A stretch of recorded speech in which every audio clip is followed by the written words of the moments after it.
UAE की आबो हवा बहुत ड्राई है और वहाँ पर बारिशें बहुत ही कम होती हैं। पर इस बार कुछ दिनों नहीं बल्कि कुछ घंटों में ही इतनी बारिश हो गई जितनी दुबई पूरे साल में देखता है। दुबई के शानदार एडमिनिस्ट्रेशन सिस्टम की वजह से इसको मिनी यूरोप भी कहा जाता है, लेकिन इस बार मिनी यूरोप में लाखों गाड़ियां, घर, शॉप्स और ऑफिसेज पानी में डूब गए और अगले 5 दिनों तक पानी को निकालना दुबई गवर्नमेंट का सर दर्द बना रहा। क्या ये दुबई में क्लाउड सीडिंग का नतीजा था या फिर इनका सीवरेज सिस्टम फेल हो गया, और अगर हाँ तो कैसे? 14 अप्रैल 2024 को गल्फ ऑफ ओमान से बारिशों का एक सिलसिला तेज तूफान के साथ ओमान में दाखिल होता है और मूसलाधार बारिश सबसे पहले ओमान को हिट करती है। सड़कों पर पानी जमा हो जाता है और 20 लोगों का जानी नुकसान होता है। देखते ही देखते ये सिलसिला 16 अप्रैल तक यूएई में दाखिल हो जाता है। शुरुआत में इसको एक नॉर्मल बारिश ही समझा गया जो कि 20 mm तक थी, लेकिन देखते ही देखते बारिश बढ़ती गई और सिर्फ चंद घंटों में ये 20 mm से 142 mm यानी करीब 5.5 इंच तक पहुंच जाती है। दुबई की बिजी रोड्स पर कई फुट गहरा पानी खड़ा हो जाने की वजह से यहाँ ट्रैफिक का निज़ाम धर्म भरम हो जाता है। लोग अपने घरों में कैद हो जाते हैं, जबकि कुछ एरियाज में तो घरों के अंदर भी कमर जितना पानी जमा होने की इंफॉर्मेशन मिली है। बहुत सी वीडियोस में देखा जा सकता है कि लोगों के घरों में कीमती सामान पानी की वजह से तबाह हो गया है। तमाम शॉप्स बंद होने की वजह से लोगों के पास खाने पीने की अशिया भी खत्म हो जाती हैं और लोग भूख की वजह से बेहाल हो जाते हैं, लेकिन बारिश रुकने का नाम ही नहीं लेती। यहाँ तक कि दुबई इंटरनेशनल एयरपोर्ट, जहाँ नॉर्मली दिन में हजारों फ्लाइट्स लैंड होती हैं, रनवे पर घुटनों जितना पानी खड़े होने के बायस फ्लाइट रडार पे ये एयरपोर्ट कुछ ऐसा मंजर पेश करने लगा। जो जहाज एयरपोर्ट पर थे वो वहीं खड़े के खड़े रह गए, जबकि आने वाली तमाम फ्लाइट्स को डाइवर्ट किया जाने लगा। एयरपोर्ट पर मौजूद मुसाफिरों का सफर घंटों के बजाय अब दिनों में तब्दील हो जाने लगा। मामूली सी दिखने वाली बारिश धीरे धीरे दुनिया के सबसे तरक्की याफ्ता शहर को पूरी तरह जैम करके रख देती है और स्कूल्स ऑफिसेज को अननोन ड्यूरेशन के लिए बंद कर दिया जाता है। दुबई की एक मशहूर इंश्योरेंस कंपनी के मालिक का कहना है कि सिर्फ एक हफ्ते में हमें हजारों की तादाद में गाड़ियों के इंश्योरेंस क्लेम्स मौसूल हुए हैं, जो पहले के मुकाबले में 400% ज्यादा हैं। इसी तरह रेस्टोरेंट्स और शॉप्स की तरफ से लाखों दरम्स की इंश्योरेंस क्लेम्स मौसूल हो चुके हैं, जो हमारे लिए बहुत ज्यादा हैं। मीटियोलॉजिकल अथॉरिटीज का कहना है कि 1949 से वेदर का डाटा रिकॉर्ड करना शुरू किया गया था और 1949 से लेकर अब तक यानी 75 सालों में ये यूएई में होने वाली सबसे ज्यादा बारिश थी। मगर असली सवाल जो सबके जहन में मौजूद है कि आखिर ऐसा क्या हुआ कि दुनिया का खुश्क तरीन इलाका इस कदर शदीद बारिश की लपेट में आ गया। बारिशों से तबाही के बाद सोशल मीडिया पर ये अफवाह फैलने लगी कि ये बारिश दुबई की क्लाउड सीडिंग का नतीजा है। क्या ये अफवाह वाकई सच्ची है? 15 अप्रैल 2024 शाम 4 बजे के करीब अबू धाबी एयरपोर्ट से N6151A रजिस्ट्रेशन नंबर वाला जहाज टेक ऑफ हुआ, जो नॉर्मली पहले भी यूएई क्लाउड सीडिंग एक्टिविटी में देखा गया है। इसके रूट में देखा जा सकता है कि पहले वो सीधा यूनाइटेड अरब एमिरेट्स के ईस्ट कोस्ट पर मौजूद पहाड़ी एरिया के ऊपर गया और वहाँ गोल गोल चक्कर लगाए। फिर उसने शारजा के ईस्ट में 2 अलग अलग लोकेशंस पर ऐसे ही गोल चक्कर दोबारा से लगाए और फिर फाइनली दुबई के ईस्ट में भी लहबाब के ऊपर गोल चक्कर लगाने के बाद करीब शाम को 5:30 बजे वापस अबू धाबी एयरपोर्ट पर लैंड कर गया। लेकिन यूनाइटेड अरब एमिरेट्स के नेशनल सेंटर फॉर मीटियोलॉजी के डिप्टी डायरेक्टर का कहना है कि क्लाउड सीडिंग का जहाज उस दिन टेक ऑफ तो जरूर हुआ था, लेकिन इसने सीडिंग एक्टिविटी नहीं की थी। क्लाउड सीडिंग दुबई में पहली बार 1990s में यहाँ पानी की शॉर्टेज से निपटने के लिए शुरू की गई थी। क्लाउड सीडिंग का बेसिक रूल ये है कि जब भी ऐसे बादल देखे जाएं जो अभी बन रहे हों, उस वक्त उनके ऊपर जहाज के जरिए पार्टिकल्स स्प्रे किए जाते हैं, जो मोस्टली नमक या फिर सिल्वर आयोडाइड होता है।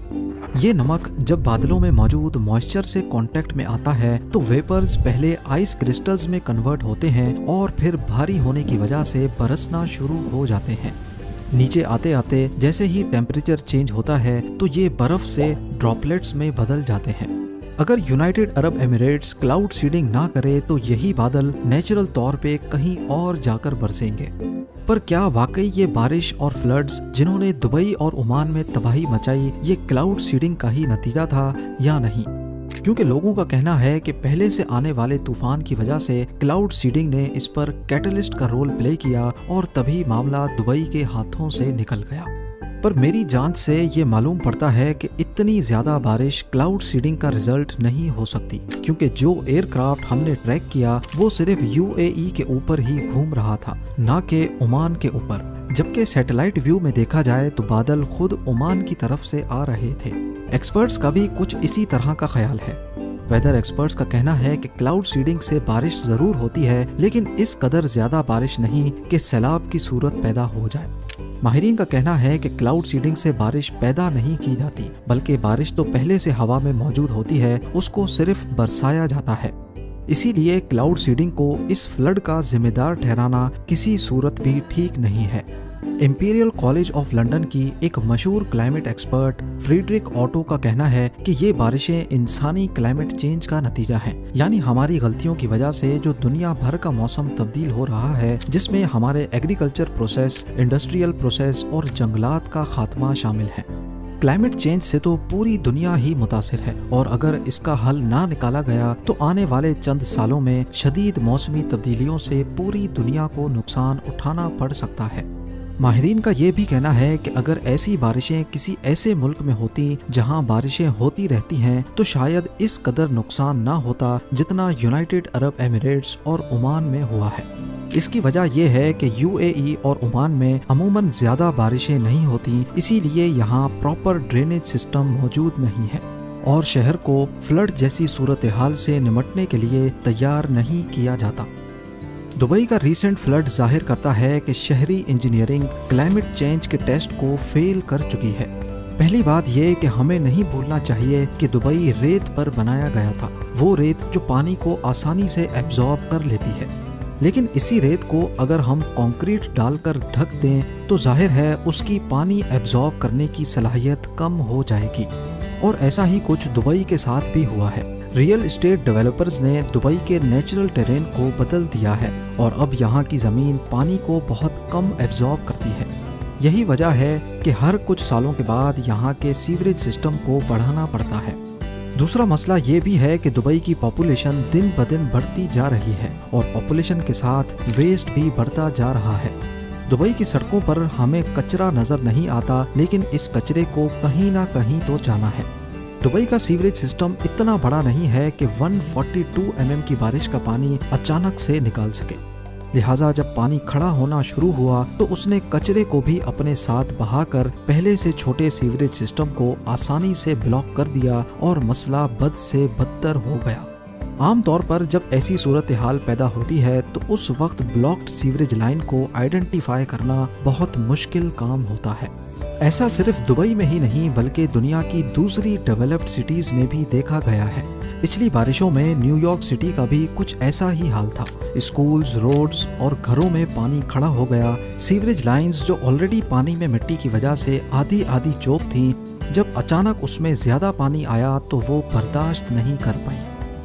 یہ بات سننے میں تھوڑی عجیب لگتی ہے، لیکن دبئی میں ابھی تک بھی کافی ایریاز کو سیوریج کنیکشن نہیں دیے گئے، یہاں تک کہ دنیا کے سب سے اونچے اسکائی اسکریپر برج خلیفہ کو بھی نہیں۔